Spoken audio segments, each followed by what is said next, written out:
O contrafagote, na verdade, ele é um irmão do fagote. É um instrumento mais grave, ele é afinado uma oitava abaixo do que o fagote. A música basicamente é escrita da mesma maneira para os dois instrumentos, mas soando essa transposição de oitava. No fagote, o instrumento começa na palheta, no tudel, desce em forma de U até na parte de baixo e volta para a campana. Então é uma volta só que tem o instrumento. O contrafagote, originalmente, os primeiros modelos de contrafagote, eles eram um fagote gigante com 2,70 m, que tinha o mesmo princípio de fazer uma dobra somente, mas a necessidade de fazer um instrumento um pouco mais compacto e que pudesse ser usado de maneira mais eficiente fez com que os fabricantes, no caso o Wilhelm Haeckel na Alemanha, que ele fizesse um instrumento que a gente começa aqui na palheta, no tudel, ela desce por um tubo de metal ainda, apesar de ser um instrumento de madeira, o primeiro tubo é de metal, ele faz um U na altura do joelho aqui, na altura do joelho, sobe até essa primeira volta de metal, desce até onde tem o chão, também uma volta de metal, e volta para essa última volta até chegar na campana. Então, no caso do contrafagote, é um tubo de aproximadamente 5,5 metros.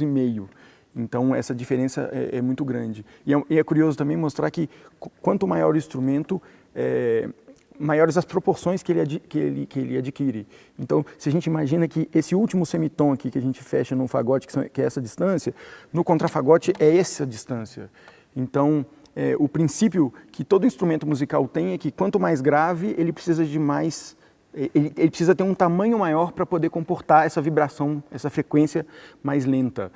O contrafagote também, ele tem furos, assim como o fagote, mas diferente do fagote que a gente consegue tampar os furos com o dedo, aqui os furos ficam ao longo desse tubo de 5 metros.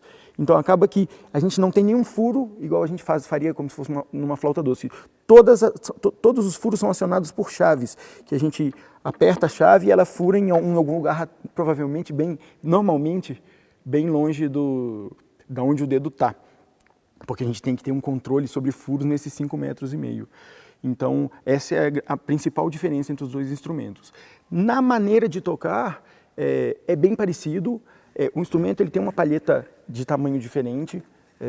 A palheta do fagote, ela normalmente tem perto de 6 centímetros, e a palheta do contrafagote tem cerca de 7,5 centímetros. Então, é uma grande diferença nesse aspecto, mas na maneira de soprar é bem parecido. É lógico que a gente toca um instrumento muito mais grave, então a gente tem um tipo de relaxamento diferente, mas a maneira de soprar é bem parecida e a questão das digitações, das posições dos dedos também são bem parecidas.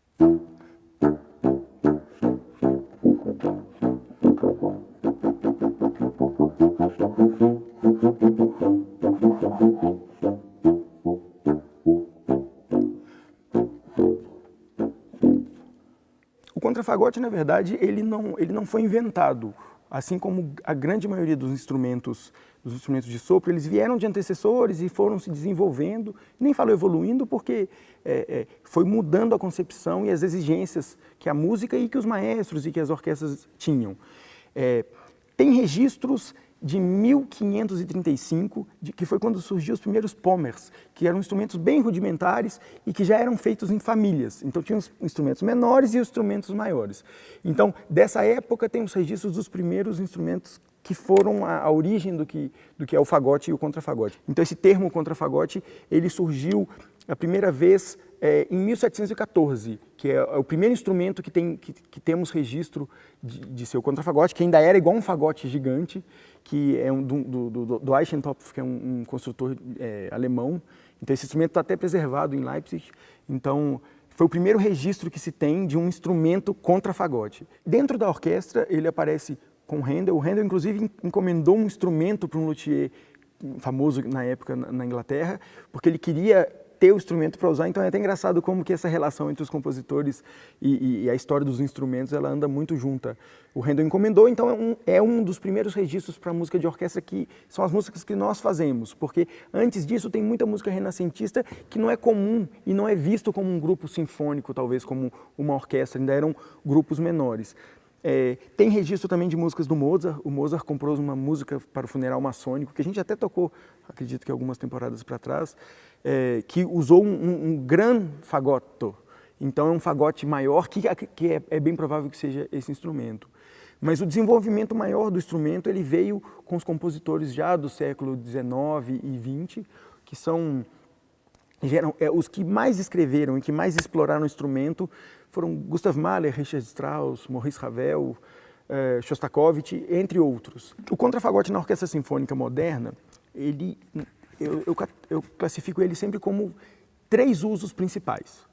Um deles é fazer linha de grave para a orquestra, reforçar o grave que é feito pelos contrabaixos e pela tuba. Então, muitas vezes na orquestra eu toco junto com esses instrumentos em uníssono e a gente faz melodias juntas. E muitas vezes ele é usado como baixo de sessões.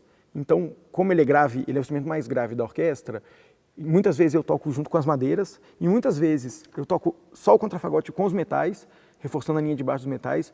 A segunda sinfonia de Mahler tem um coral maravilhoso que são os trombones, tuba e o contrafagote. E, em alguns casos raros, uma posição de solista, que é o caso do Merloat, que é o caso do Concerto para a Mão Esquerda, ambas do Ravel, e de alguns outros compositores que escreveram solos.